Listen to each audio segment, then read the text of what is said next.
This work is a parody of Dan Carlin's Hardcore History podcast. Mr. Carlin is not associated with this production, and any views or opinions presented in this podcast are solely those of Alex Berg and Jason Greene.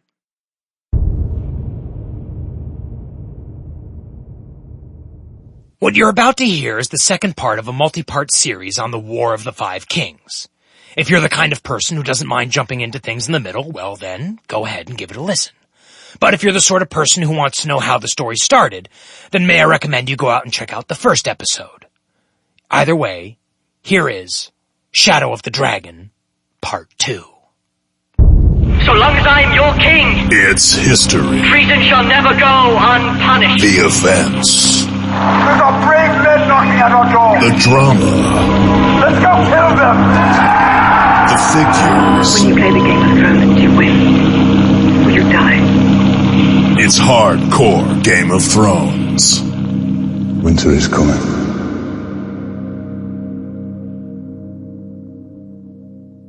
How would you feel if you were responsible for the end of something incredible? And I'm not talking about something like making the bad play that ruins your team's winning streak, or going over to your friend's house and spilling coffee on his expensive new rug, or anything like that. No, by incredible, I mean something that the world had never seen before. Something that thousands of talented people had dedicated entire lifetimes to building, that had been passed down through the generations for hundreds of years, that had influenced the lives of millions of people, something that had changed the world forever. What if something like that was given to you with the understanding that it was your job to protect it, to make it better in some way before passing it along to someone new, and you destroyed it? How would you feel? And what if you didn't even know you were breaking it in the first place? What if it wasn't until moments, literal seconds before you died, that you realized what had happened? That you understood the magnitude of what you had done? And what if in those seconds you knew deep down in your bones, you knew that it was entirely your fault? What would your last thoughts be? I ask because of the Targaryen Dynasty. The Targaryen Dynasty was a rare thing in the world of Westeros, in that it managed to pull together a whole bunch of independent kingdoms that had been at war for thousands of years and force them to work together as a larger whole under one government. And it managed to do this for hundreds of years, and they were often difficult years, until it succumbed to sudden, unexpected, and total destruction because of one man. You know, one of the interesting things about the Targaryens, at least to me, is that if you look at their family tree over the 300 or so years that they ruled over Westeros, they pretty much, generally speaking, fall into one of two groups. The first group are, well, let's call them the superstars. If Westerosi politics were like baseball, this group would be kind of your big-time, major league players, your Babe Ruths and Hank Aaron's, those kinds of guys. Now, there were a few things you could do to get into this group. You could be a great leader, a real mover and a shaker, or someone who could rally people around their vision, win any battle, defeat any enemy, that sort of thing. Or it could be that you were a lot smarter than the average Westerosi. Or, not just smarter, perhaps that's unfair, but perhaps you were unusually wise. Someone who seems like they've got a direct line to a higher truth. You're a great ruler, you can institute sweeping governmental reforms, improve the life of your subjects, both rich and poor, and in your spare time you enjoy taking long walks in your garden and writing down your deep thoughts about life. Or maybe you're both. The archetypal warrior poet king, sort of like a Westerosi Marcus Aurelius or Kublai Khan, someone like that. Aegon the Conqueror, he'd definitely be in the superstars, just to give you an idea of the caliber of person that we're talking about here. I mean, these are the folks who were great roles on the hereditary monarchy die. Which brings us to the second group. These are, well, let's call them the wild cards, and there's a lot of them. These are the Targaryens who abused their power, or let it go to their head. And they're also the ones that, by and large, exhibited symptoms that are usually associated with mental illness. Hallucinations, delusions of grandeur, extreme paranoia, sadomasochism, fun stuff like that. And across the board, these wild cards, they're unusually cruel, too. I mean, sometimes horrifically, unspeakably so. I mean, these are the men and women who love making other people suffer. Now, sometimes they do it in your typical run-of-the-mill bully type way. You know, jerks who are just casually mean to anybody they happen to bump into. They're not great, but they also don't do anything too terrible either. But then you also have wild cards who are, and I hate to paint with too broad of a brush here, but the ones that are evil. These are the Targaryens who love torture, who do stuff like setting human beings, their own subjects, on fire, simply because they enjoy watching them burn. They participate in atrocities that are so vile that they become the stuff of legend. They get nicknames like Aegon the Unworthy or Maegor the Cruel, and these are guys who, by virtue of being born into almost limitless power, were able to let their less than impressive character traits run wild. They're people that you don't want anywhere near you, let alone ruling over your entire kingdom. If Hannibal Lecter had been born with violet eyes and silver hair, well, he'd be right at home with the Targaryen wild cards. And here's the tricky thing about that. Sometimes these two groups weren't mutually exclusive. I mean, there are plenty of stories of Targaryens who were on track to become superstars and then drifted into the wild card side of things. Or vice versa. I mean, you've heard that saying about how there's a fine line between madness and brilliance, right? Well, over the course of their rule, the Targaryens walked that line. A lot. They basically lived on it. There was a Targaryen king named Jaehaerys who noticed this genetic pattern in his family and basically summed it up with this great quote that I just love. He said, "Madness and greatness are two sides of the same coin. Every time a new Targaryen is born, the gods toss the coin in the air and the world holds its breath to see how it will land." Now, why would the world hold its breath?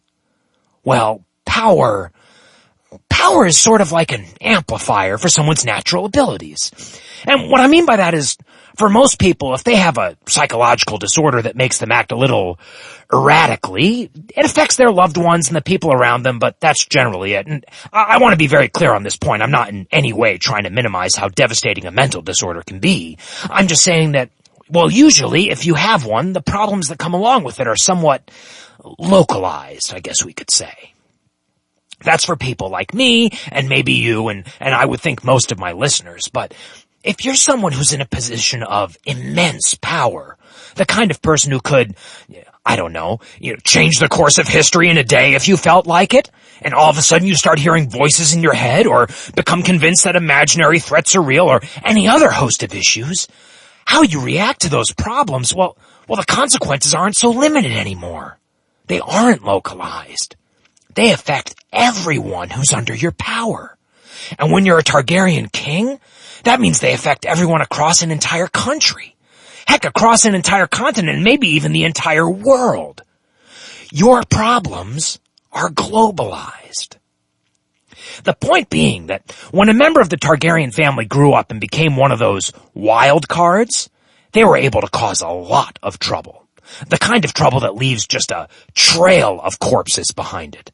The kind of trouble that people will remember hundreds of years later. I mean, Attila the Hun trouble, Genghis Khan trouble, Caligula trouble.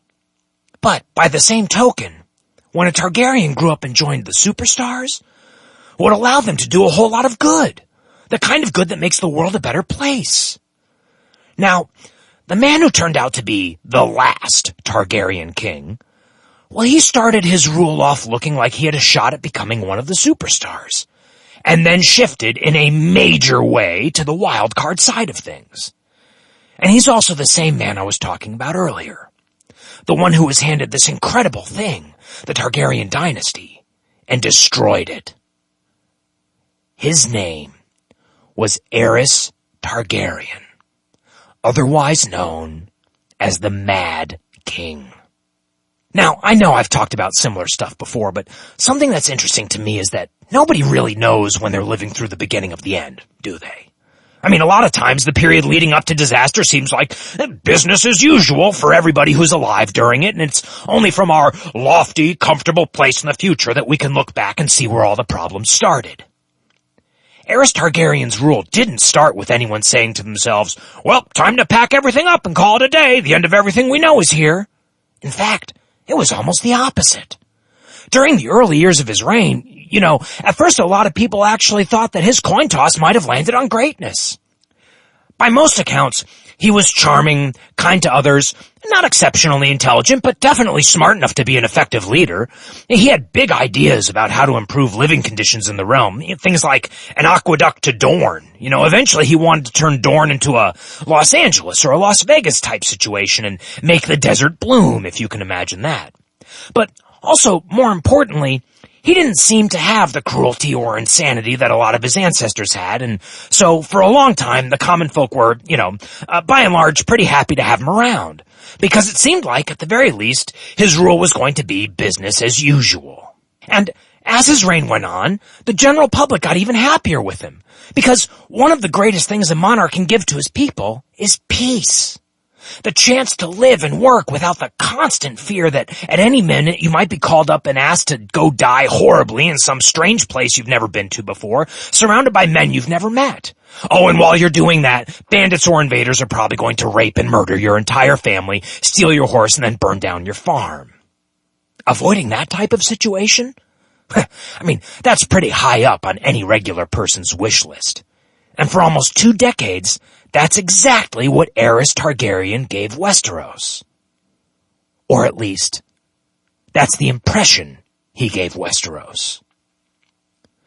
You see, to most people in the Seven Kingdoms, it might have seemed like Aerys was the one running the show, the one bringing peace to the realm. But in reality, he had someone helping him in a major way. In fact, when you really look at Aerys' time in power, you can make the case that it was this other person who was actually in charge, who was the king in everything but name. And this king in everything but name was named Tywin Lannister.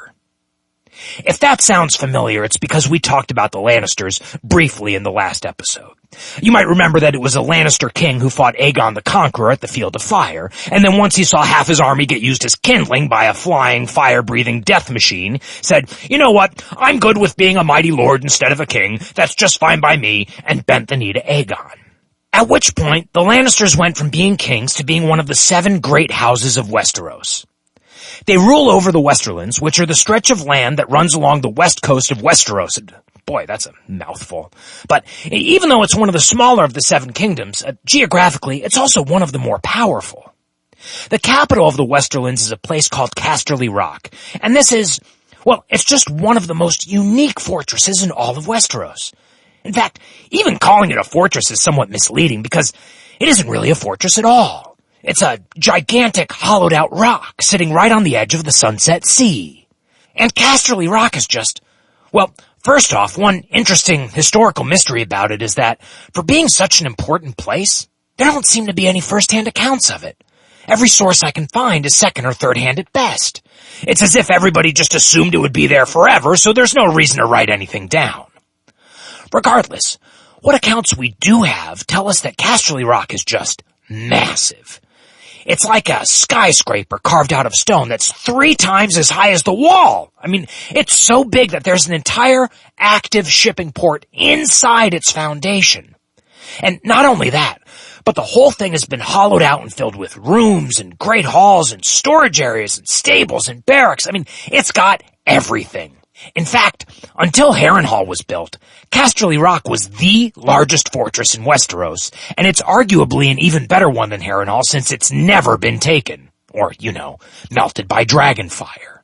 And this impregnable fortress, which, by the way, sits on top of the most productive gold mine in the country, is the home base of the Lannisters, which means the Lannisters are rich, incredibly rich. They're the Rockefellers of Westeros, and everybody knows it.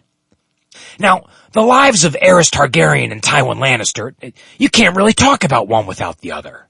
It's a bit like Butch Cassidy and the Sundance Kid, someone like that. Of course, when you're a member of the elite ruling class, as both of them were, pretty much everybody knows everybody, but these 2 guys weren't just tied together by their social or economic status. It wasn't a relationship based on circumstance. They were legitimate friends, best friends even, for a long time, too. I mean, when Tywin was just a kid, around maybe 10 years old, his father, Tywin Lannister, who at the time was the Lord of Casterly Rock, Tywin sends him off to King's Landing, where he got him a job as the royal cupbearer at the court of Aegon V, who was Aerys' grandfather. And this means, ostensibly, Tywin is going to be offering drinks to the king and his family and anyone powerful enough to be around them. But really, it's a way for Tywin to learn how life at the palace works and to make connections with other powerful folks. He gets a front row seat behind the political curtain where he can see how things really get done in a monarchy and get ready for the life he's going to have to lead once he becomes a great lord in his own right. But yes, also to serve drinks. Gotta serve those drinks when you're the cupbearer. It's here at court that Tywin and Aerys first meet. And, I kind of imagine that it's sort of like that thing you have when you're a kid where, it doesn't really matter what the other person's like. As long as you're roughly the same age, you're instantly either gonna hate each other or you're gonna be friends. Tywin's a year or two older than Aerys, but it's not a major difference, and the two of them end up liking each other. They're buddies. A few years go by, and then when they're in their mid to late teens, a tiny war breaks out in the Stepstones. And remember, the Stepstones are a little group of islands off the southeastern coast of Westeros. They're all that's left of that land bridge that used to connect Essos and Westeros together. So, a little war breaks out, nothing major by Westerosi standards, and Aerys and Tywin are sent down to be, I'm not sure what the modern equivalent is, but junior officers maybe, something like that. In the same way that being a cupbearer was a way to see how life at court works, this was a way for the two of them to see what life at war is like, to sow their oats as leaders, to get a feel for what it's like to command men, to see people die, and maybe even to kill someone themselves. And it's here that, well, it seems like the time they spend together in battle is the thing that takes their friendship to a whole new level. From childhood buddies to young men who look like they've got a pretty good chance at being friends for life.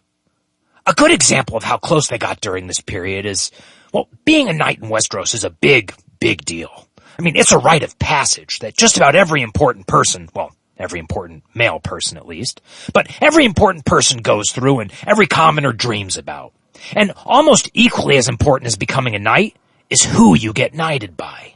Any knight is able to make a new knight. It involves the whole kneeling thing where the knight touches the knight in training's shoulders with his broadsword, and there's a lot of high-minded talk about serving the king and the realm, and a lot of vows, and it's all very formal and serious, and the better the knight who knights you, the bigger of an honor it is.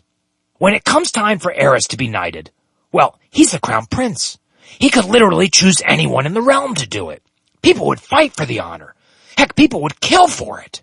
And with limitless possibilities, he chooses Tywin, who by that point was already a knight himself. Again, that's a huge honor. I mean, huge. Aerys is the future king of Westeros.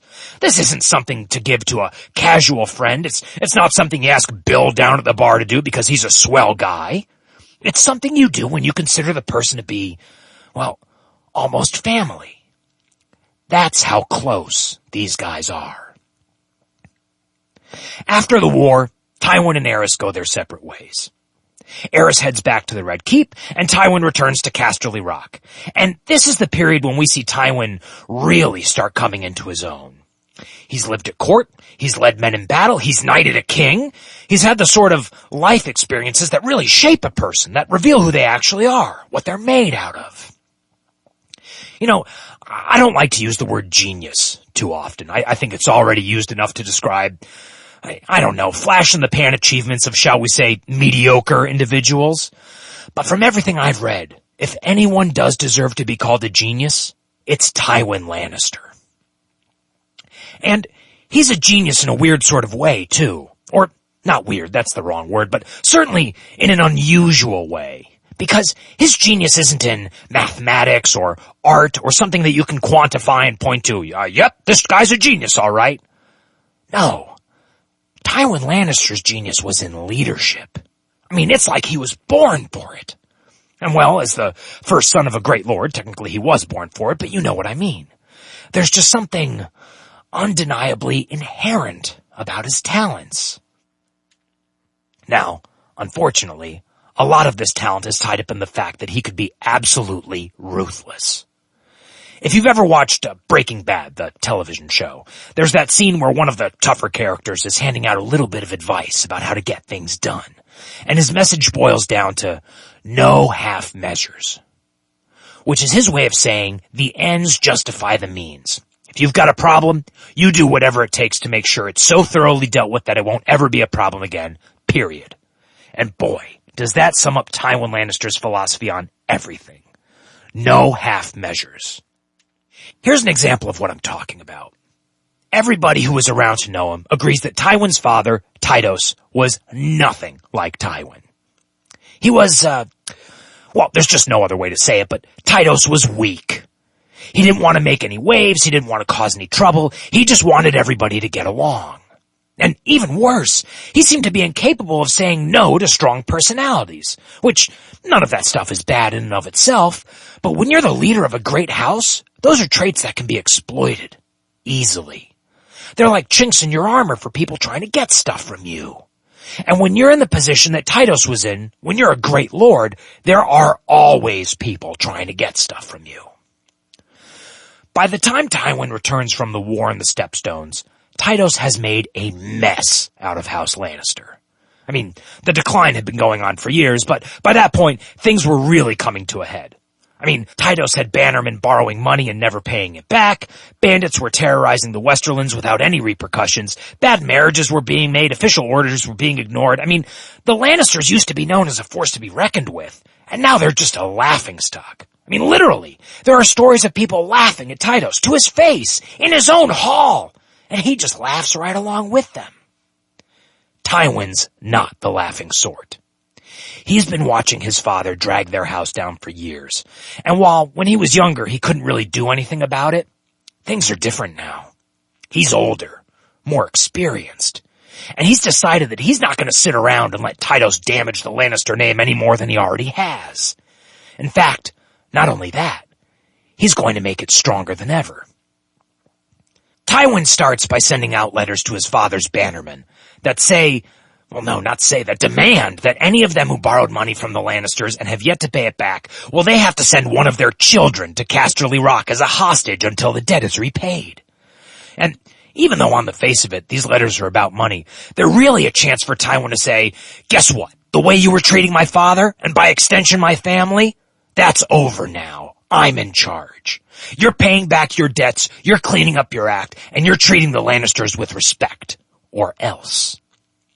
Some of the bannermen take these letters seriously, but a lot don't.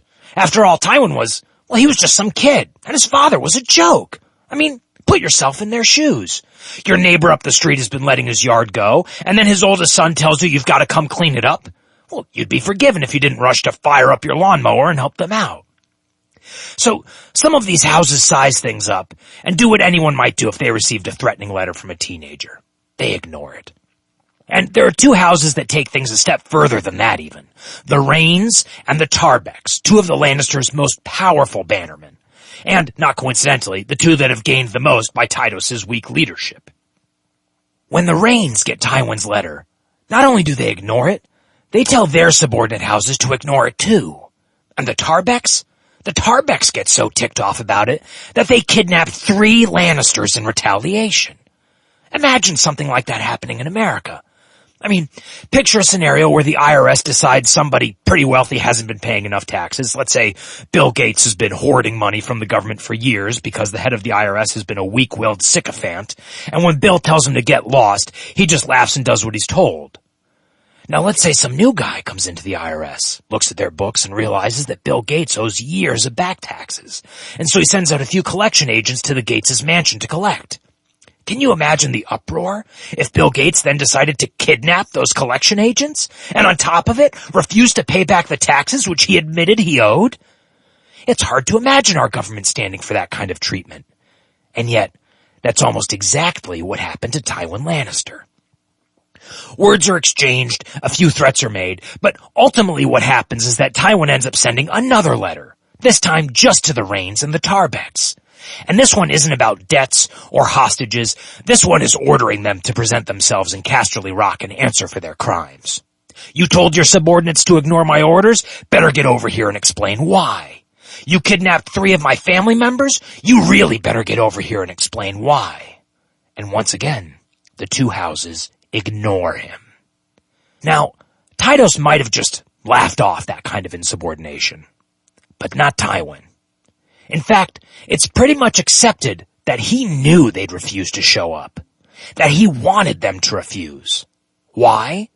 Because now he has the chance to make an example out of them. So he gathers up the soldiers loyal to his house and marches on House Tarbeck.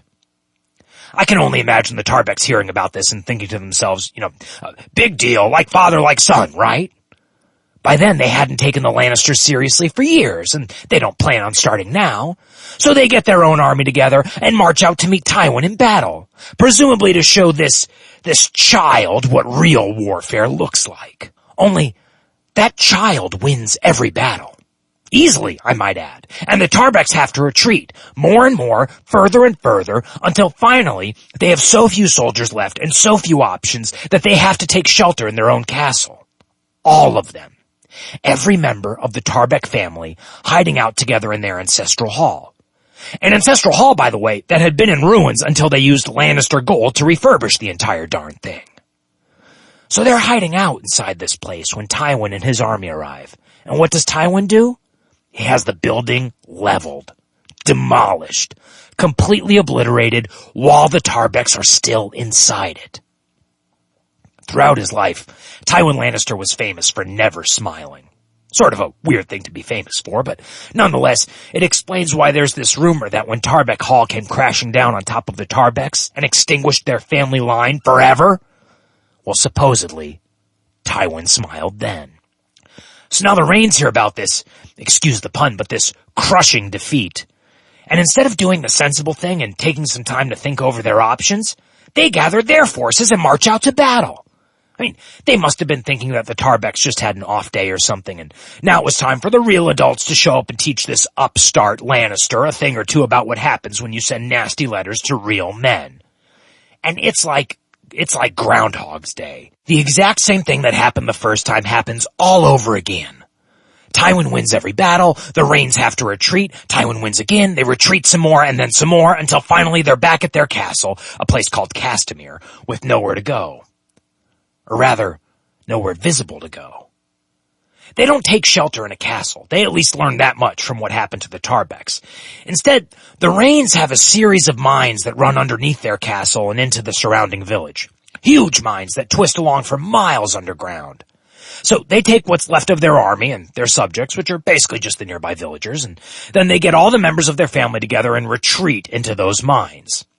Which, on the surface, might seem crazy, or at least stupid, but Castamere was a lot like Casterly Rock, in that it started out as a series of mines that was then converted into a subterranean fortress. A close equivalent would be some of the trenches on the Western Front during the First World War, the ones that the Germans had fully outfitted with plumbing, electricity, wallpaper in some cases. Not ideal, but at least you've got some of the comforts of home. So it's easy to see why the Rains might have thought this was a good idea.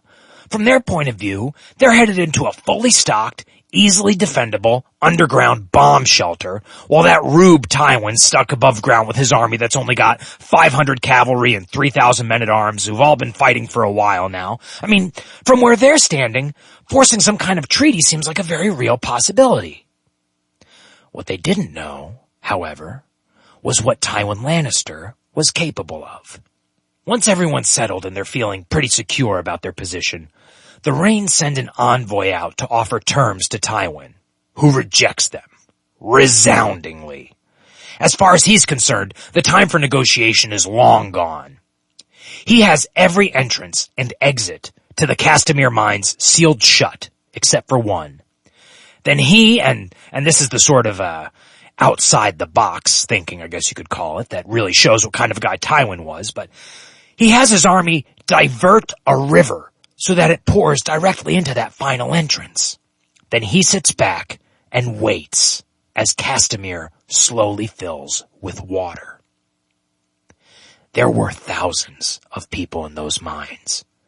And keep in mind, most of them didn't even know what they were doing there in the first place. They were common folk, farmers, villagers, regular people who got wrapped up in a fight that their lords were having that really didn't have anything to do with them.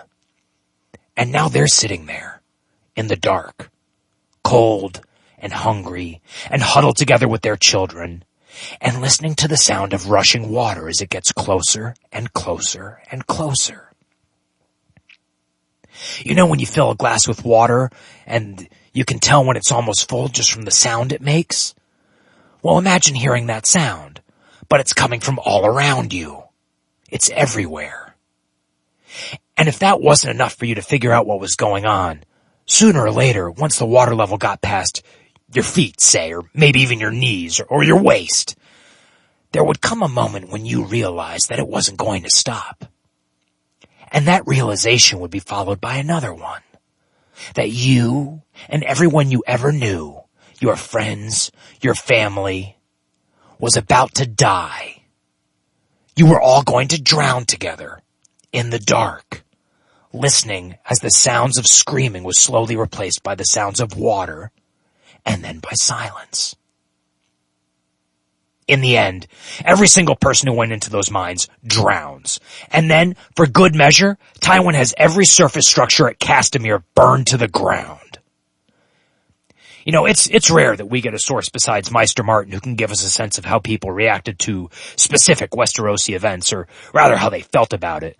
But in this case, we've got one. Because a traveling singer wrote a popular song about it called The Rains of Castamere. I have the lyrics in front of me. And knowing that the context behind them is Tywin Lannister drowning hundreds and hundreds of innocent people, well, they're absolutely terrifying. Catchy, but terrifying. Quote, "And who are you, the proud lord said, that I must bow so low? Only a cat of a different coat, that's all the truth I know. In a coat of gold or a coat of red, a lion still has claws. And mine are long and sharp, my lord, as long and sharp as yours." And so he spoke,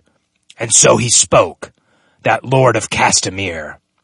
But now the rains weep o'er his hall, with no one there to hear. Yes, now the rains weep o'er his hall, and not a soul to hear. End quote. Two ancient family lines extinguished. Their castles destroyed. Thousands of people dead, and a song to remember it by. After all that, Tywin didn't have any more problems with his vassals. No half measures, indeed. A couple of years later, Aerys' father, King Jaehaerys, who had never been the healthiest of men, complains that he's short of breath, and then boom, he falls over and dies.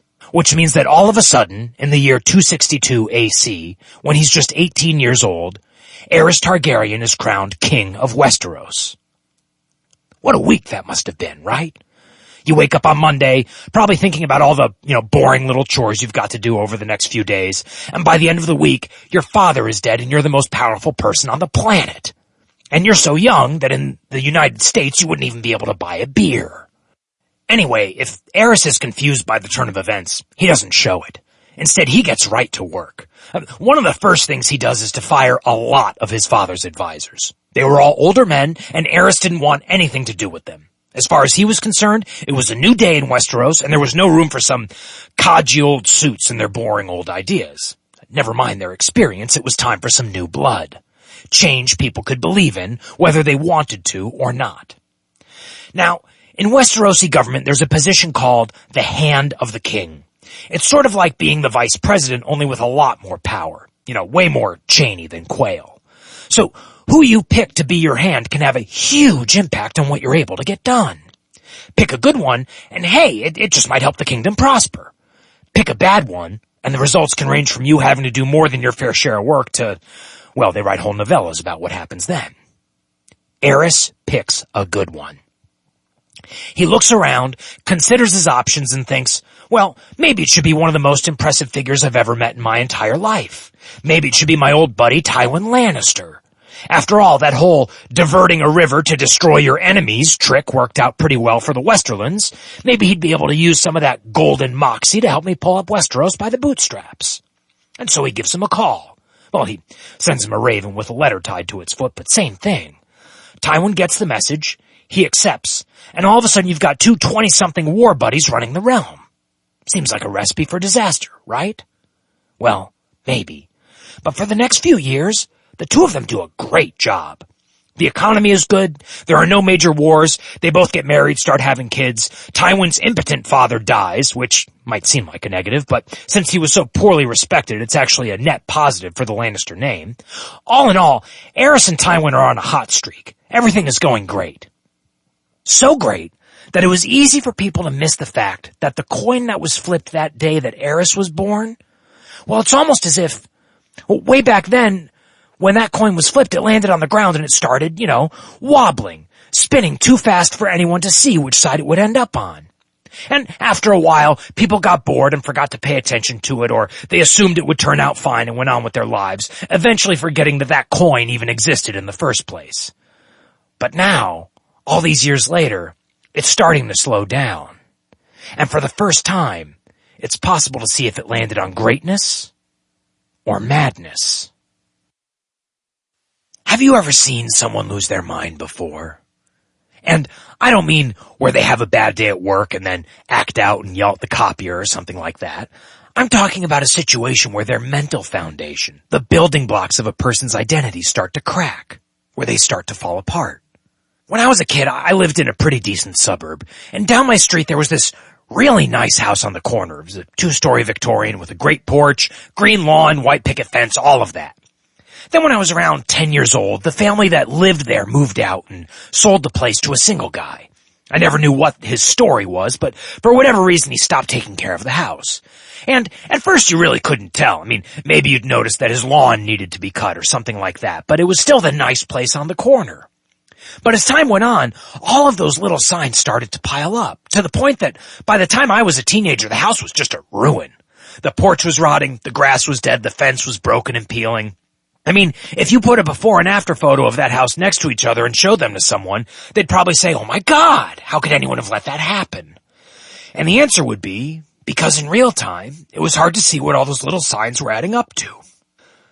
For the first 12 years or so of his rule, there weren't any major giveaways that Aerys was starting to, completely unravel. Nothing specific anybody could point to and say, well, this guy is clearly losing his mind and maybe we should do something about this. Because at first, the signs were subtler than that. They were smaller. An unusually rude remark at a wedding. Or maybe an intentionally bad policy decision that he made out of spite. Stuff like that. Things that could be written off or chalked up to having too much to drink or waking up on the wrong side of the royal bed or just, being a king and knowing you can get away with some bad behavior now and then just because you feel like it. After a while, though, the warning signs, the giveaways, started getting bigger and bigger until they couldn't be ignored anymore because they were anything but subtle or small or unusual even. They were just the way things were. Now, if you think of Aerys' mental illness as an ember that eventually grew into a forest fire, well, there were a couple of things you can point to that, over the years, acted as a sort of gasoline, you could say, whipping that ember up into an all-consuming inferno. The first had to do with his wife. Aerys, like a lot of his family, was a member of the Royal Incest Club. He was married to his sister, Rhaegar Targaryen. They tied the knot when they were both teenagers, and from most accounts, everyone agrees that right from the start it wasn't a very happy marriage. There was no spark, no juice. They just really didn't seem to care for one another. Plus, on top of that, Aerys had a bit of a wandering eye, and he wasn't very discreet about it either. He had a reputation for sleeping around with not only ladies of the court, but women in his wife's staff, with zero consideration for how it would affect the stability of his home life. So they had an unhappy marriage. I mean, big deal, right? Lots of married people aren't happy, and they don't let it drive them crazy, or, crazy enough to tear a kingdom apart. The real problem with Aerys and Rhaegar's marriage wasn't just that it was unhappy, it was their kids. Or more specifically, the lack thereof. Early on in their marriage, I mean, really early on, I believe when they were just 16 and 17, they had a son together.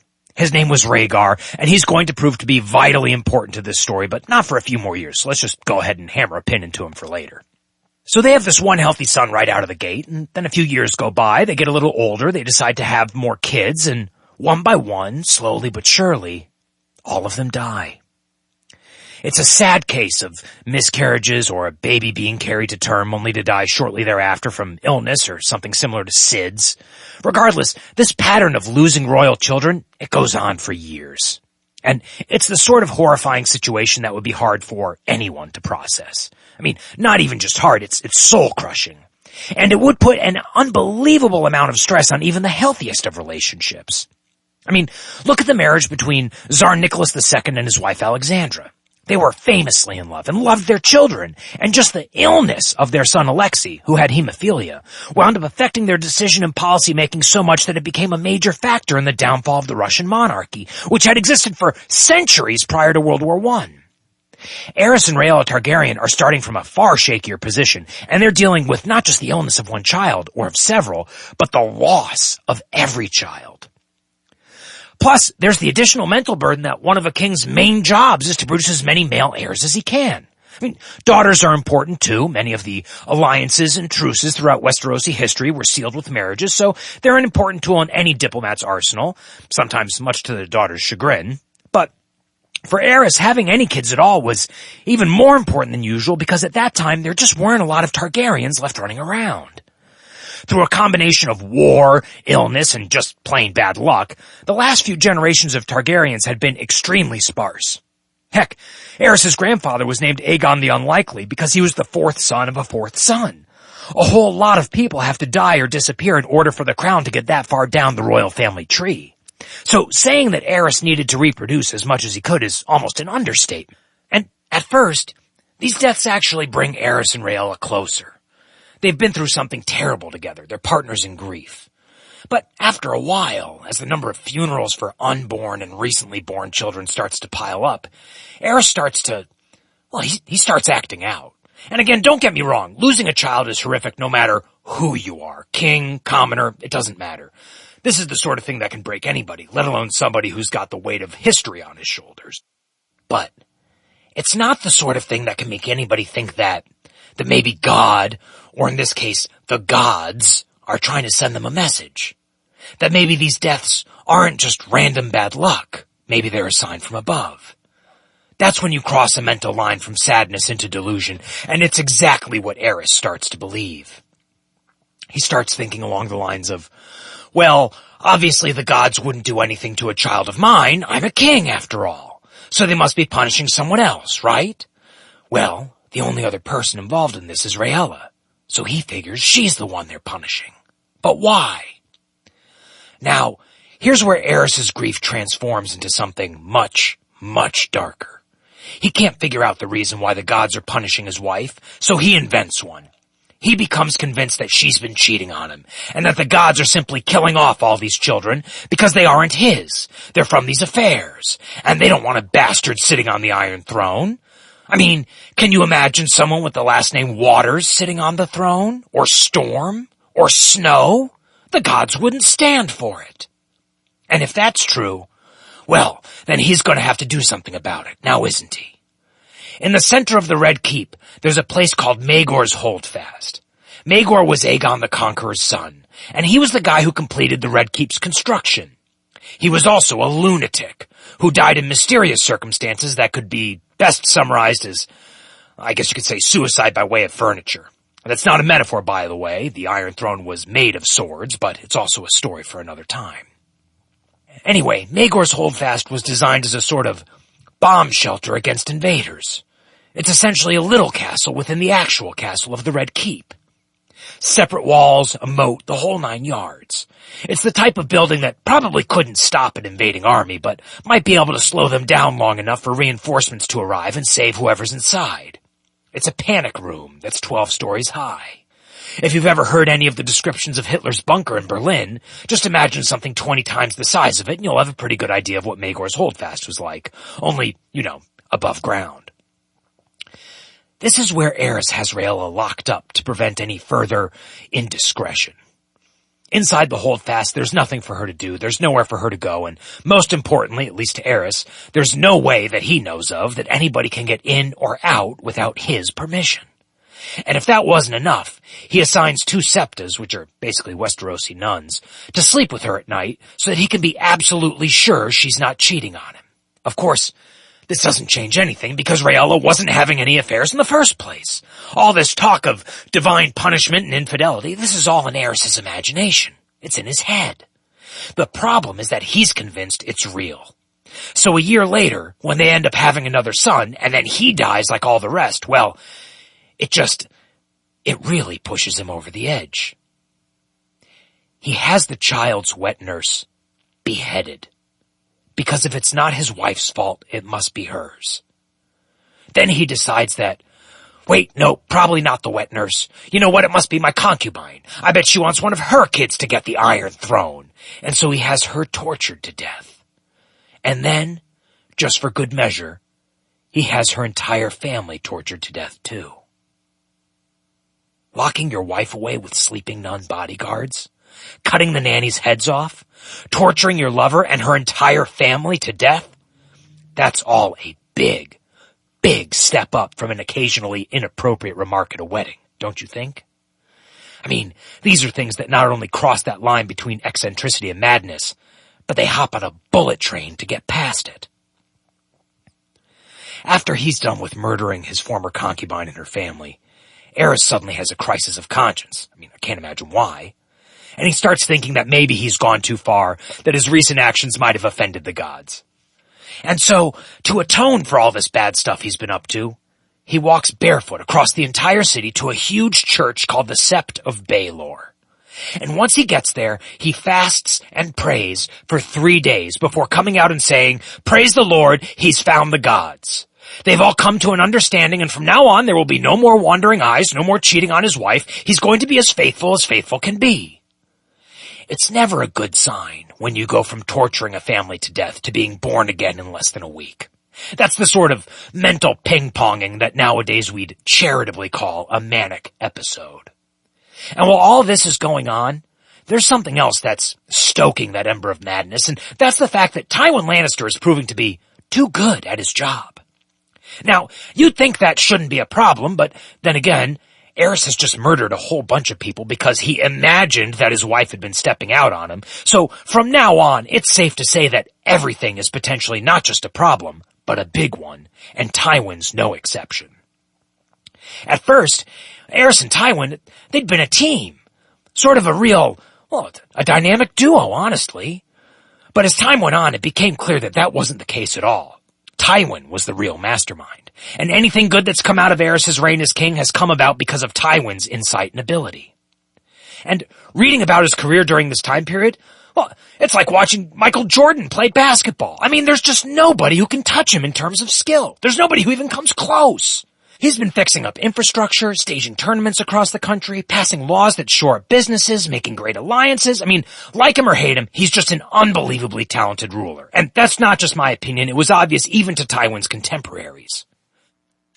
For instance, there's an academic class in Westeros called the Meisters. They're sort of like professors, researchers, historians, and doctors all rolled into one. I mean, just about everything we know about Westeros comes down to us from the Meisters, which is why you keep hearing me reference Meisters Martin, Meister Antonson, Meister Garcia II, etc., etc., etc. But they're not just important for people like me.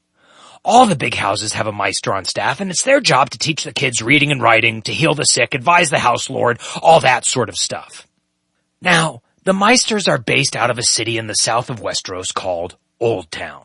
That's where they've got their, I guess it's sort of like a campus, but it's called the Citadel, and it's where they train new members, do research, monitor the seasons, that sort of thing. But traditionally, they've also got one of their higher-ups stationed at court on the King's Small Council. It's a position called the Grand Meister, which, sort of a pretentious title, honestly, but during Aerys' rule, the Grand Meister is a guy named Meister Pycelle. And after Pycelle observes Tywin on the job, he writes to his superiors in Old Town and says, quote, "The gods have molded and shaped this man to rule." I mean, what an endorsement that is. It's as if a Nobel Prize winner looked at what the president was doing and said, "I can't possibly think of any way to improve on what's already going on with this guy." Now, like I was saying, Tywin being so good at his job has a couple of unfortunate side effects. The first is that he's able to fix up any of the numerous mistakes that Aerys sort of blunders his way into. For instance, remember Braavos? It's one of the free cities that we talked about in the last episode. Well, it's home to a financial institution called the Iron Bank, And the Iron Bank is, well, it's basically the Goldman Sachs of the Westerosi world, if Goldman Sachs wasn't afraid of starting a war, killing a king or two because someone owed them money. And that's not hyperbole. There's plenty of documentation of people, powerful people, princes even, defaulting on a loan to the Iron Bank or refusing to pay it back or whatever, and then a short time later, that prince winds up dead and the new one, who just happens to be approved by the bank, takes his place and the debt gets paid. And they don't even have to resort to these sorts of tactics to get what they want because they're the ones who control a huge chunk of the world's credit. They take too big to fail to new levels. They're an integral part of the global flow of money. And if they get upset with you, they can just turn that flow off and throw the financial markets into chaos. So if you're a Westerosi world leader, you really don't want the Iron Bank getting angry with you. Cue Aerys Targaryen. A few years into his rule, the Iron Bank comes to Westeros to talk to Aerys about some debt that the crown owes, and Aerys basically tells them to get lost. He's a king, after all, and if he doesn't want to repay a loan, well then what are they going to do about it? Which, at best, is a delusional stance to take, because as we've already established, the Iron Bank is famous for what they'll do about it.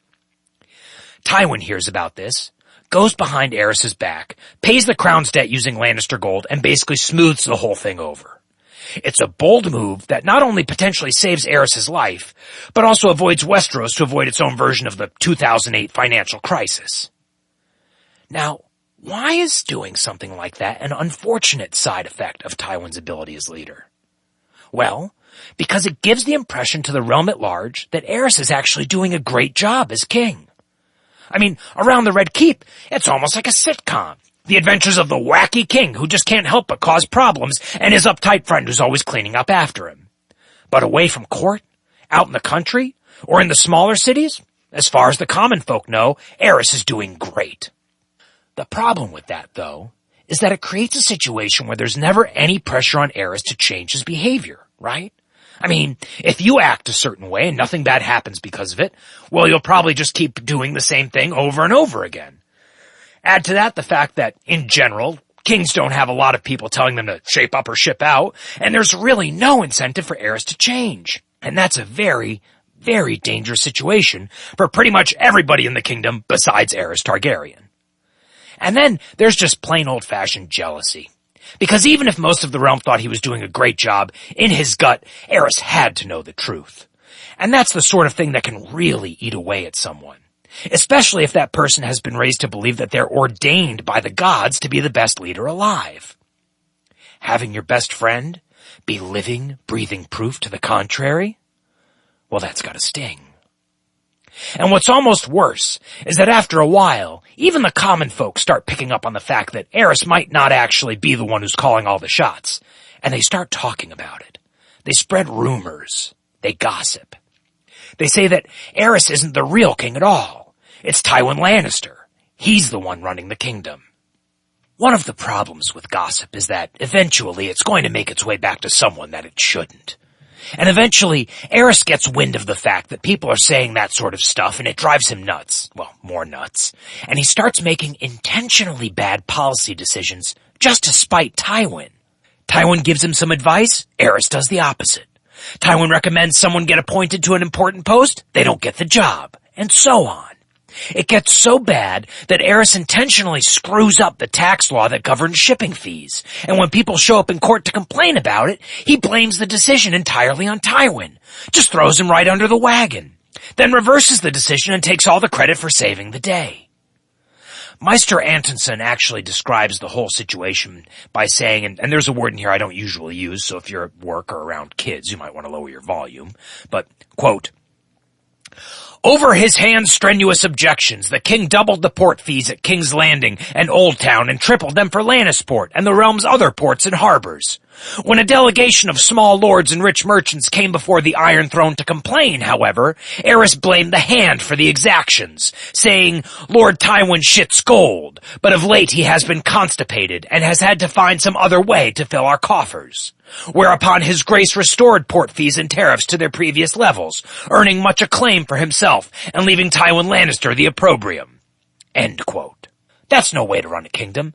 Heck, that's no way to run anything. And while all of this is going on, Aerys' occasional fascination with torture, well, he gets a bit more serious about it. Kicks it up from a passing interest to a full-on hobby. For instance, one night the chief of Tywin's guard, a guy named Ilyn Payne, has a bit too much to drink and tells some guys at the bar something along the lines of what everyone else in the realm is already saying, but stuff like, hey, you know what, my boss is so good at his job, he's the one who's really the king, not Aerys. Well, Aerys hears about this, and what do you think he does? Laugh it off? Ignore it? Chalks it up to one of the guys having too many beers? Not quite. He has Ilyn bound in chains, dragged into the dungeons, and then has his guards rip Ilyn's tongue out of his head with hot pincers. If you're anything like me, you've never had your tongue ripped out of your head with hot pincers before. I can't even imagine what that must feel like. But what's even harder to imagine is even giving the order in the first place.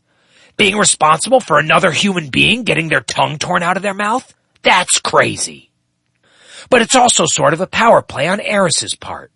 Because, in a way, being sworn to a specific house is sort of like a gang or being in the mafia. You mess with us, you mess with our entire family. It's the same thing here. An insult to any one of Tywin's guys is an insult not only to House Lannister, but to Tywin himself. And the last time someone disrespected him that badly, he literally threw an entire river on their head. But Aerys isn't just anybody. He's the king. And so when he tortures Ilyn Payne, he's basically saying, hey, look at what I just did. I messed with one of your top guys and there's nothing you can do about it. Which to a guy like Tywin Lannister has got to be absolutely infuriating. At this point, Aerys is far enough gone that it's tempting to write off everything he does as just being the whim of a madman. But the way he treats Tywin, it just goes deeper than that. Aerys wasn't just doing one or two crazy things here or there that happened to affect Tywin. He was engaging in a long, drawn-out, sustained campaign of nastiness and cruelty towards him. All because he was jealous. And that jealousy was also fueled by stuff that didn't have anything to do with their work. For starters, Tywin's got two kids, twins, a boy and a girl named Jaime and Cersei, who were born right around the same time that Aerys' son Rhaegar was. And you gotta think that, at first, this probably brought Tywin and Aerys closer together. That's how it goes with young dads, right? They could talk about the same things. Changing diapers, not getting any sleep, daycare, regular parent-type stuff. But, and this is just speculation on my part here, but after a while, as Aerys kept trying and failing to have another kid, I bet he started thinking things like, well, why does Tywin get two healthy kids and I only get one? I mean, if you think the reason your kids keep dying is because the gods are punishing you and the guy next to you has two healthy children, wouldn't you feel a little bit like the gods were trying to rub it in your face? This had to be the sort of thing that just ate away at Aerys, day after day. And there's something else, too. Tywin's wife, a woman by the name of Joanna Lannister, she was a first cousin of Tywin's, which it doesn't quite have the same ew factor for the Westerosi that it does for us. I mean, incest is a huge taboo in Westeros, the lone exception being the Targaryens, who got around that rule by conquering the country. But short of that, getting caught messing around with an immediate family member could ruin your life. But when it came to first cousins, the general population had a more Rooseveltian view of the matter. I mean, don't forget, marriages were a political tool, and if for whatever reason, say there weren't any houses worth marrying into at the moment, a lot of families would marry in-house instead, as a way of consolidating power. Anyway, by all accounts, Joanna Lannister was a special human being, and she must have been because she seemed to be the only person that Tywin would listen to. I mean, this was a guy who really didn't take too much advice from anybody, and yet when it came to Joanna, well, after they got married, he seemed to mellow out quite a bit. One of Joanna's childhood friends picked up on this change and said, quote, "As Hand of the King, Lord Tywin rules the Seven Kingdoms, but is ruled at home by his lady wife." And remember that rumor I told you about earlier, about how one of the only times Tywin ever smiled was when he killed the Tarbecks with a roof? Well, again, supposedly, one of the only other times he smiled was when he married Joanna. Tywin was just crazy about her.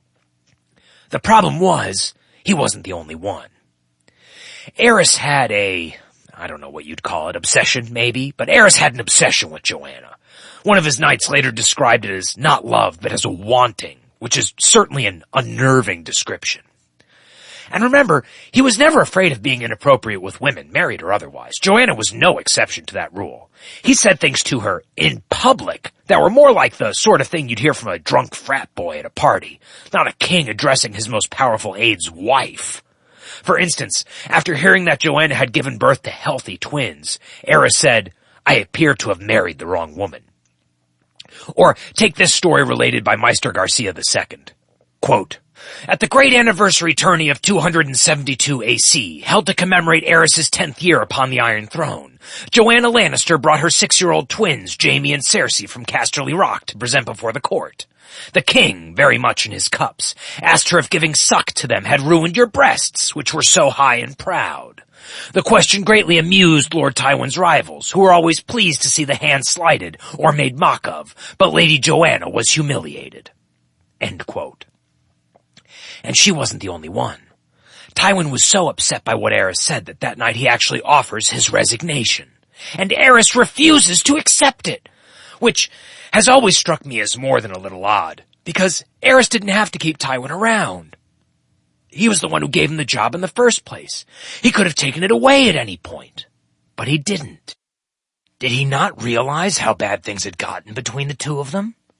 Did he just like having Tywin nearby so he could humiliate him from time to time? Or was it something else entirely?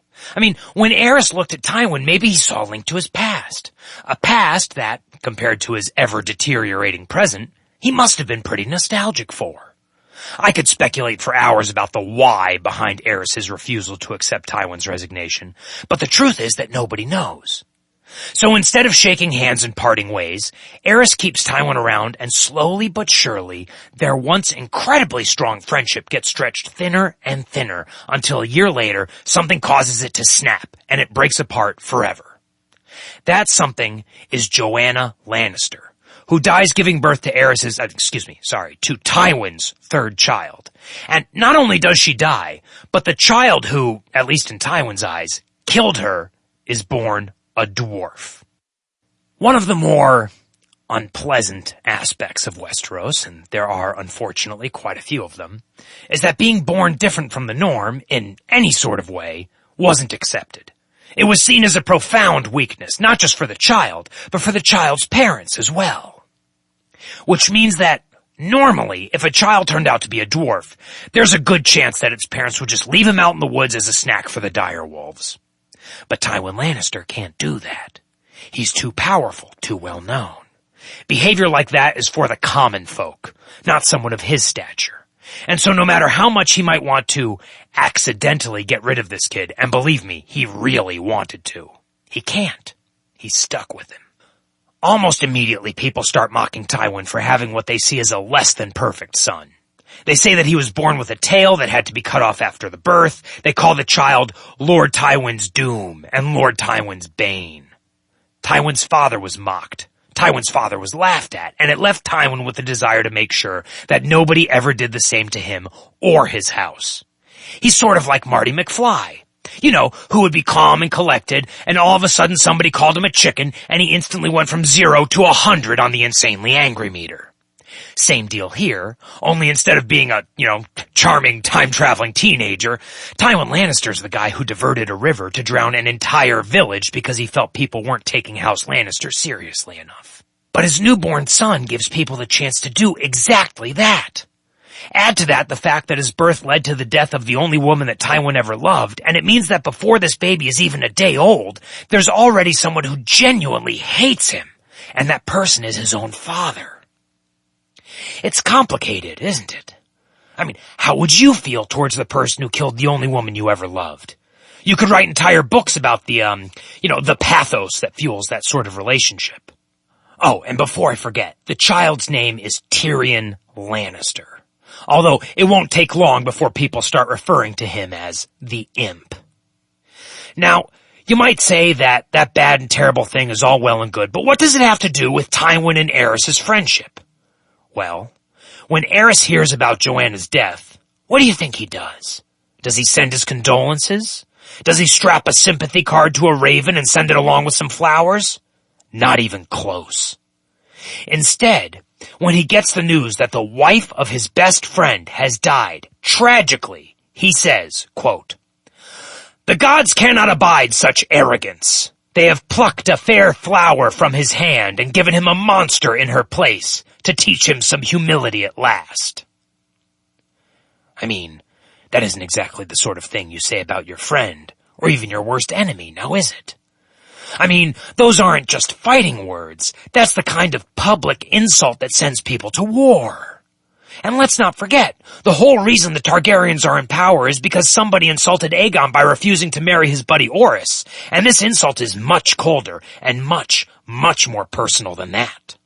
Word of what the king said eventually makes its way back to Casterly Rock. And Tywin, well, he's stuck. He can't go to war, he evidently can't resign, he basically just has to pick up his proverbial suitcase, go into his proverbial office, and pretend like nothing happened.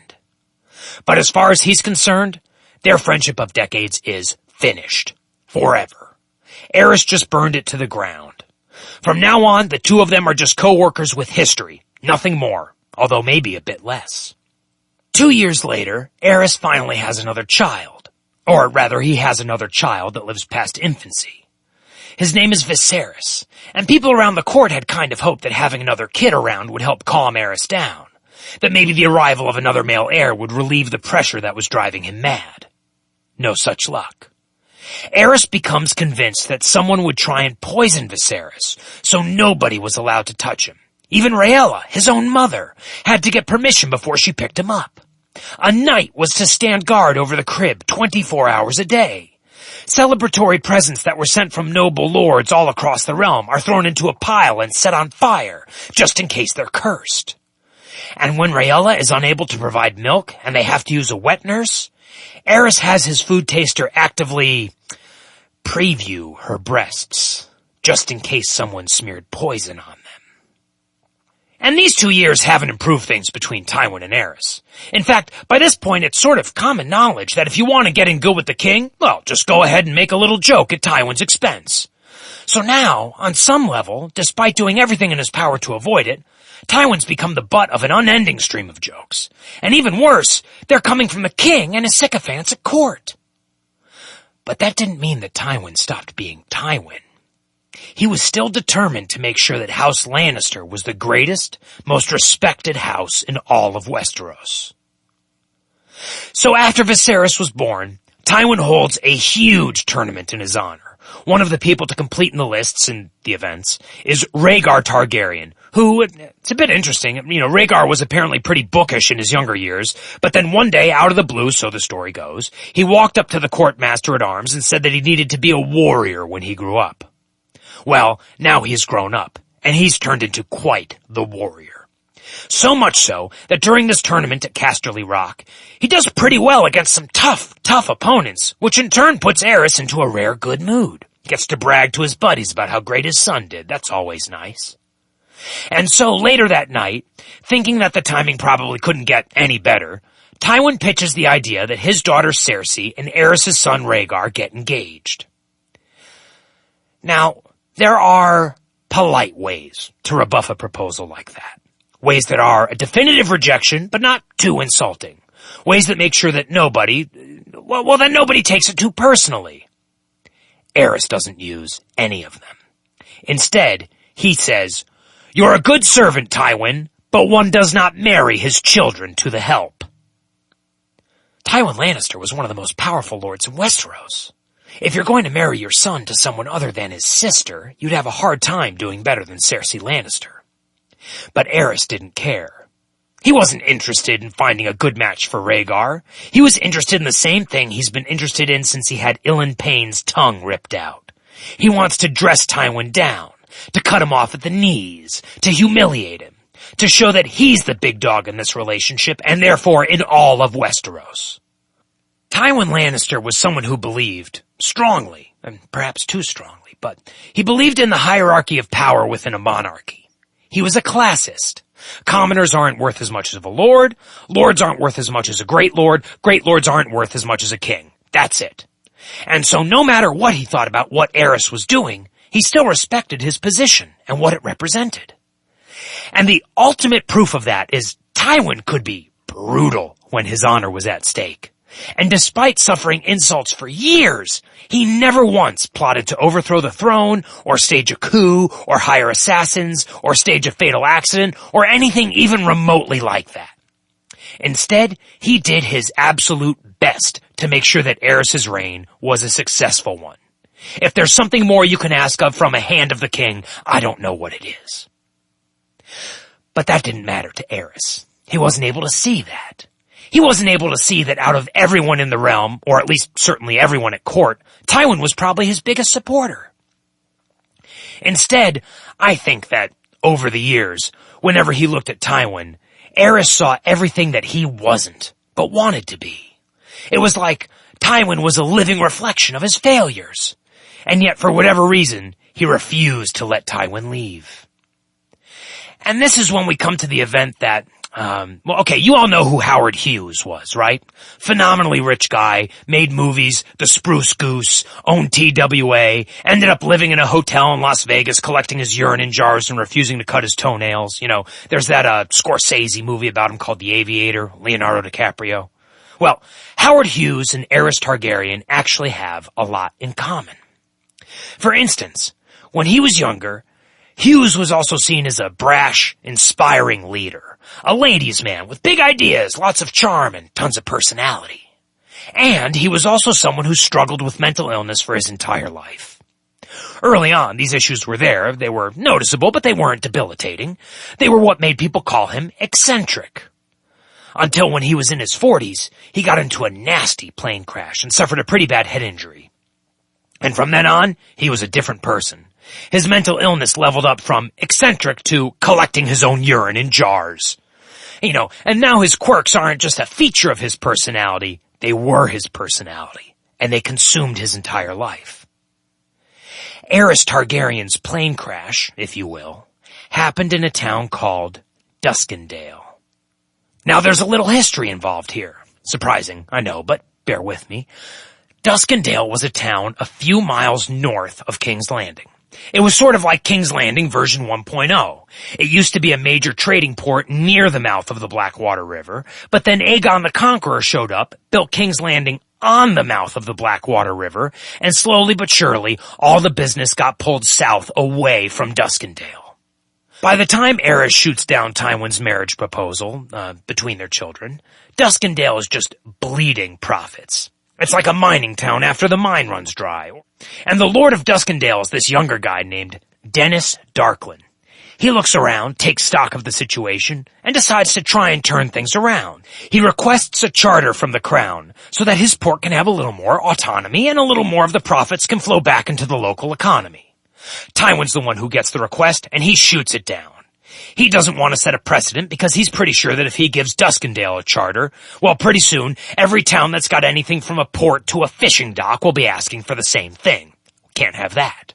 So Dennis thought up an idea, pitched it to the powers that be, and it didn't work out. Time to think of something else, right? Some new plan. Seems pretty straightforward to me, but Dennis doesn't do that. Instead of accepting no for an answer, he goes in a different direction. He stops paying taxes and sends a message to the court basically saying, hey, if you want your money, then the king is going to have to come up here and talk the whole thing out with me. Now, there are people who think that this wasn't Dennis's idea at all, that it was actually his wife who put him up to it. She was a foreigner from a place called Myr who was known as the Lace Serpent.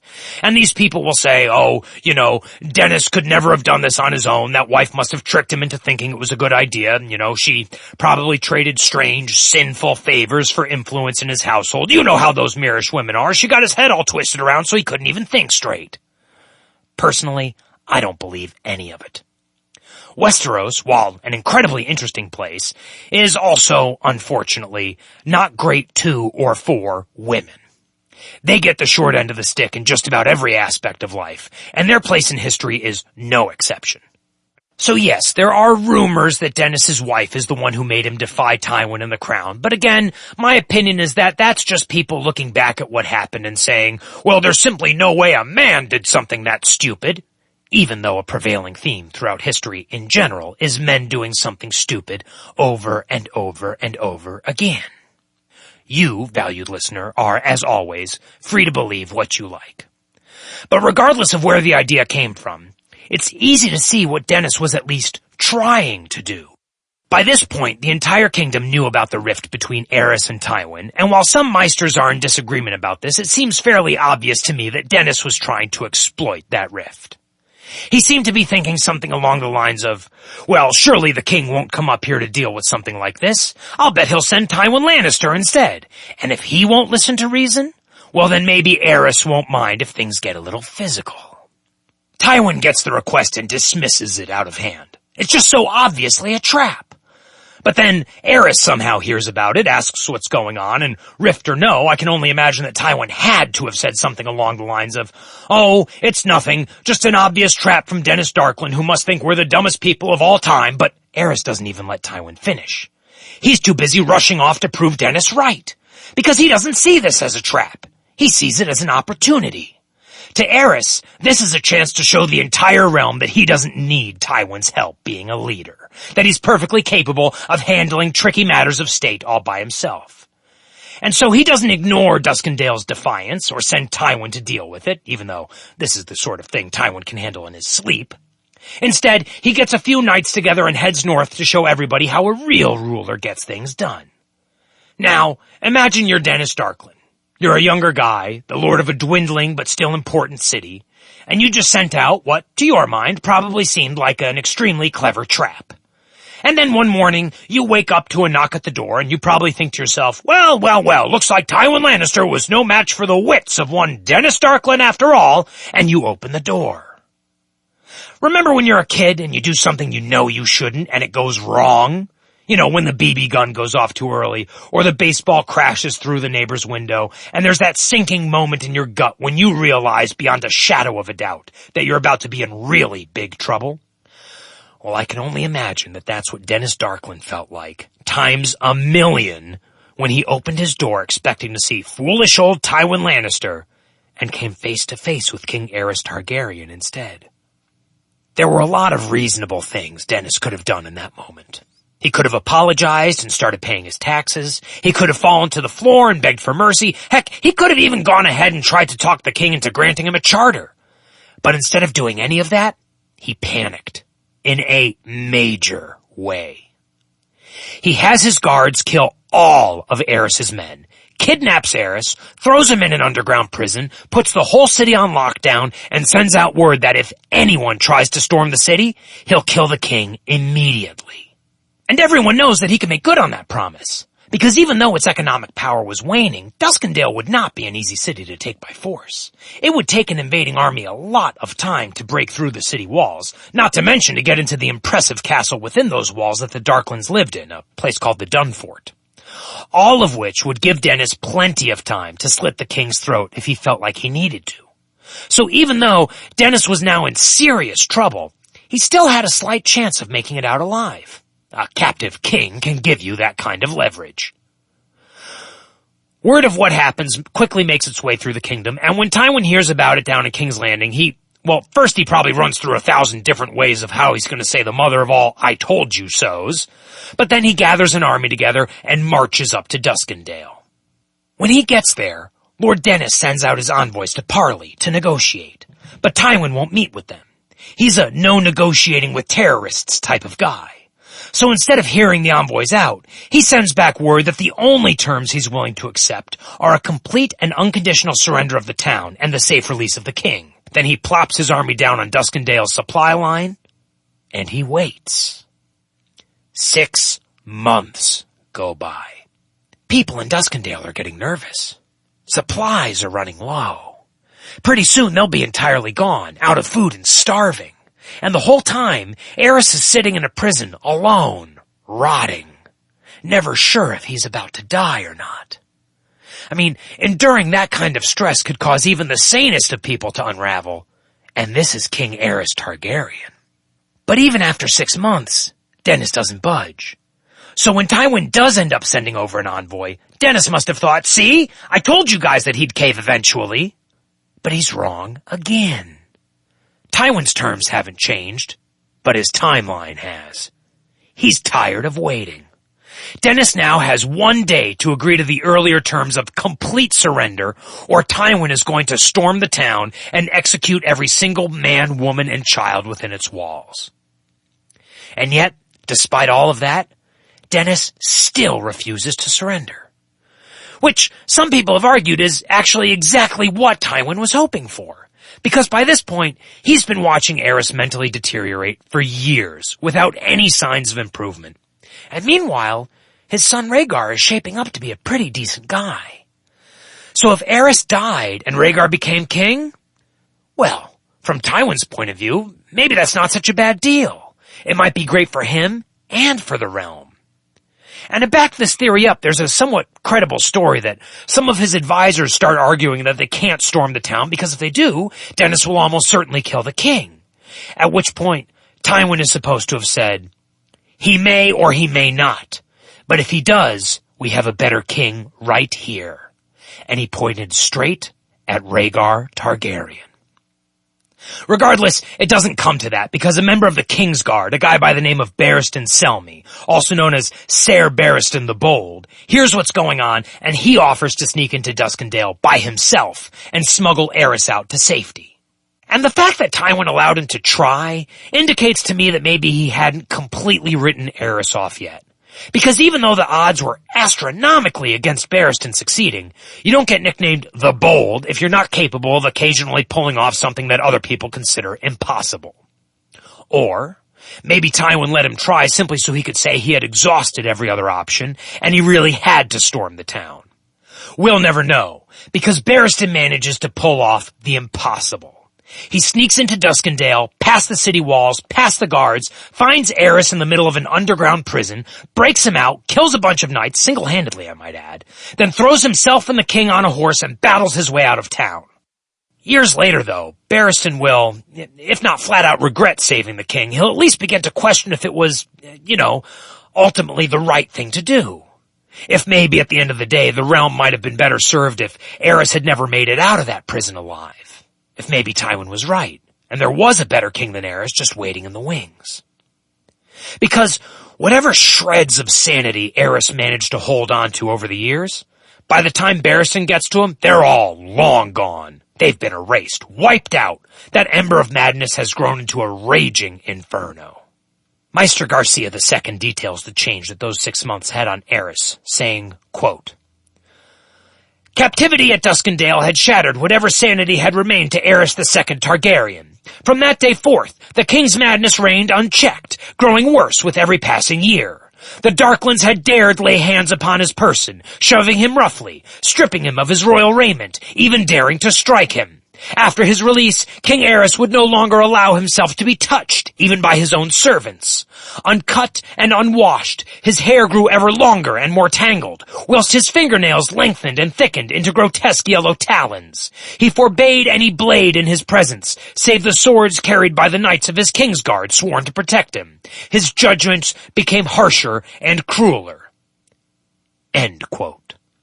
Another way you could describe the situation is to say that it was Aerys Targaryen that went into the prisons of Duskendale, but it was the Mad King who came out. And as a sort of debutante ball for this newfound total madness, as a way for it to be formally introduced to the realm, Aerys has Lord Dennis Darkland tortured to death. But, big deal, right? He's been doing that sort of thing for years at this point. But he doesn't stop there. Every Darkland in the city is killed, tortured. And it didn't matter if you were a distant relative or even had a different last name. If you shared any blood with Dennis Darkland, you fell victim to the Mad King's rage. And the person who got the worst of it was, not surprisingly, Dennis's wife, the Lace Serpent. After she's captured, Aerys has his men tie her to a stake in the center of town. He has her breasts torn off of her chest. He has her genitals ripped out of her body. And then he has her set on fire and burned alive. And you might hear all that and say, well, so what? How is that any crazier than what Tywin did 10 years earlier to the Rains? Or what he planned to do to everyone in Duskendale if Dennis didn't surrender? How is torturing one family any crazier than potentially executing an entire town full of innocents? Isn't Aerys sending a message, just like Tywin would have, that this is what happens when you kidnap a king? Why is it that we forgive one man's terrible actions and condemn another's? Well, I've thought about this a bit, and there's something I keep coming back to, something I can't quite get past. Tywin Lannister could be cruel, there's no doubt about that. But there was almost always a point to his cruelty. It wasn't ever arbitrary, it was almost evilly pragmatic. With Aerys, it's different. When he tortures the Darklands, you get the sense that he'd been waiting for something like this to happen. And not just because it was a way of getting revenge or because he was sending a message, which are justifications that I still disagree with, but are ones that I can at least, wrap my mind around. No. With Aerys, it seems like his primary reason for doing this stuff was that he enjoyed it. That he liked watching these people suffer. For him, hurting other people wasn't pragmatic. It was pleasurable. And from then on, it was also normal. After he returns to court, Aerys succumbs to complete paranoia. He's ruled by delusions, and nobody is safe. He turns against his own son and accuses Rhaegar of working with Tywin to depose him and starts treating him as more of an adversary than a son. For instance, Rhaegar ends up marrying a Dornish noblewoman by the name of Elia Martell. It's a good match. House Martell is the great house of Dorne, but really not greater than any of the other major houses, as I'm sure Tywin Lannister was well aware. And the two of them are married in the Great Sept of Baelor, and Aerys doesn't even attend. I mean, despite the fact that, as he himself proved, it's within walking distance of the Red Keep. He doesn't let Viserys attend either. Or how about this? After Elia and Rhaegar have a child, a daughter named Rhaenys, Aerys refuses to touch her because he claims that she, quote, smells Dornish. And Aerys' paranoia doesn't stop with friends and family anymore. Everywhere he looks, he sees people plotting against him. It gets so bad that he has a spy master from Essos brought to court, a guy by the name of Varys, also known as the Spider, and he has him set up a surveillance network in order to catch potential traitors. That's a pretty wide net. I mean, you get drunk and say something mean about the king, well, you might be a traitor, in which case you're brought to court and burned alive. Across the realm, the idea, the illusion that Aerys is doing a good job fades away. He goes from being beloved to being feared, and the common folk start referring to him as the Mad King, or King Scab, because just about every time he sits on the Iron Throne, he manages to cut himself on it. Take that metaphor for what you will. And yet, throughout all of this, Tywin remains by his side, as eternal as a mountain, even though things between him and Aerys have never been worse. Aerys won't even meet with Tywin anymore unless all 7 members of his Kingsguard are present. He thinks it's too dangerous. That given the opportunity, Tywin won't hesitate to kill him. Which is ironic, because it's right around this time that Aerys manages to kill Tywin. Well, at least emotionally kill him, by doing something so unexpected, so monumentally terrible, that in a way it transcends madness and becomes an action of a kind of cruel genius. He honors Tywin's son, Jaime, by appointing him to the Kingsguard. Now, by this point, Jaime Lannister is 15 years old and a newly made knight. 15 was pretty young to be knighted, even for the son of a great lord like Tywin, but Jaime's a little different. He's sort of like the LeBron James of knights, everyone who meets him just knows that this kid was going to be one of the greats. I mean, he's an awesome swordsman. He's squired for the best knights in the realm. He was actually knighted by the best knight in the realm, a man named, and this is easily the coolest name ever, a man named Arthur Dayne, the Sword of the Morning. And ever since Jaime was a little kid, being a knight, it's all he's ever talked about. And sure, lots of kids dream about that. But Jaime's actually got the skill to maybe pull some version of it off. Now, about that honor I was talking about, I mentioned the Kingsguard earlier, but I might not have sold just how monumentally well respected they were at the time. I mean, these are the guys that are known across the entire realm as being the best, most honorable knights in the entire world. And there are former members that are so well revered, they're practically legends. They've got songs written about them, countless stories of their adventures and heroism that have been passed on for generations. They have names like the Pale Griffin, or the Dragon Knight, or Sir Duncan the Tall. Although I guess being named the Tall isn't quite as great as Dragon Knight, but still, you get the point. Being a member of the Kingsguard means that a king will send you out to command parts of his army, or to hunt down a particularly nasty outlaw, or being a person who will usually dominate over normal knights at a tourney. Basically, these guys are like the Navy SEALs and the New York Yankees and the Secret Service all rolled into one.